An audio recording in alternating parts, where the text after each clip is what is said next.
The Attorney General yet again and calling for the full unredacted Mueller report. Here to react is Mark Levin, host of Life, Liberty, and Levin. Good morning to you, Mark.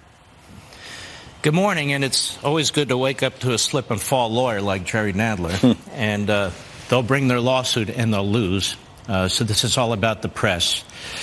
And I'd like to get to that in a minute. But if I could talk about this report. Everybody's focused on Volume 2, aren't they? Including us. Volume 2. What did McGahn say, and why did the president tell McGahn not to say this? Why do we keep focusing on this? This report, Volume 2, doesn't have a syllable of legal significance. There's not a syllable of law in it. It doesn't matter what McGahn said or what the president said. None of it's been tested in a court of law. There's been no challenge to it. There's been no cross-examination. Nothing. That's why Mueller wrote this. This is a political document that he should never have written. A political document that's 200 pages long that the press keeps focusing on. That's why he and Weissman and the others wrote it, because he knew he knew CNN would be obsessed with it. He knew that MSNBC would be obsessed with it. This is an op-ed. This is a 200-page op-ed. That's all this is. No prosecutor who wouldn't want to be disbarred would ever produce anything like this, talking, well, this guy said this, and why did the president say that? How do you know? Well, the prosecutor said. Well, who gives a damn what the prosecutor said? He's not God. He's not a judge. He's not a jury. You're quoting the White House counsel. Doesn't whether the president told the truth or not matter to you? It matters completely to me. So how do you know this is truthful, Ed? He's the White House counsel. You think he lied to the investigator? How do you know this is truthful, Ed? You have no idea.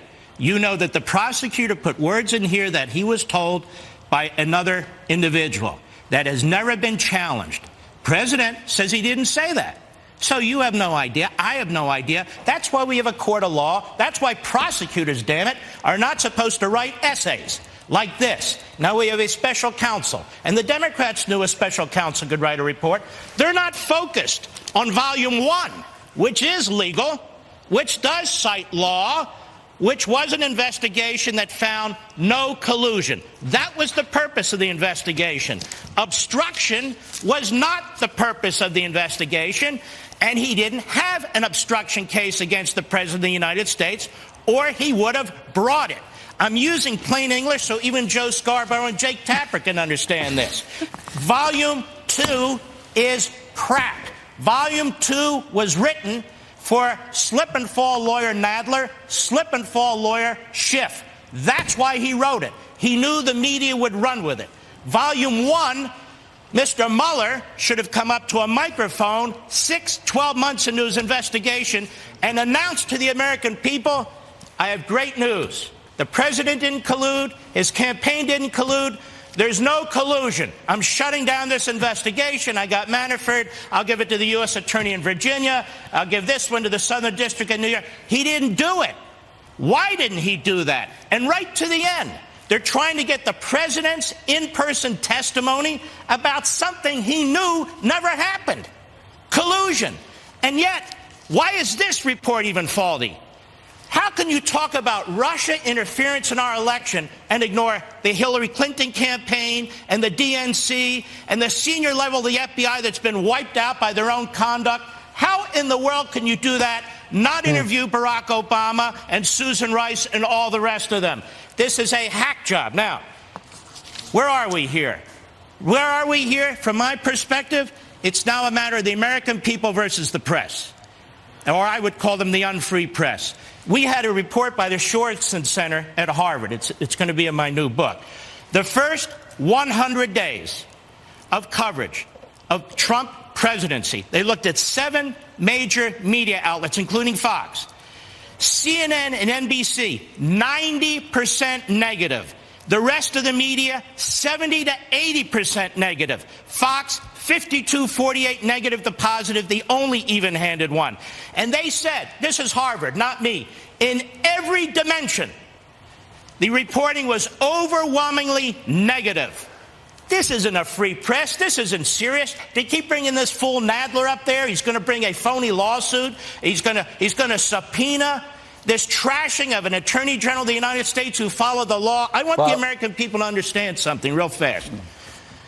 The way the regulation reads is this report, which he didn't have to produce this, the prosecutor, he wanted to produce this.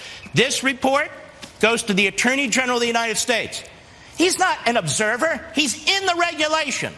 He decides what to say, what not to say. He decides what's relevant. He's the Attorney General of the United States, not Robert Mueller. Right, so Mark. they are destroying the Attorney General of the United States. The media are, because they destroy anybody who stands up to the mob.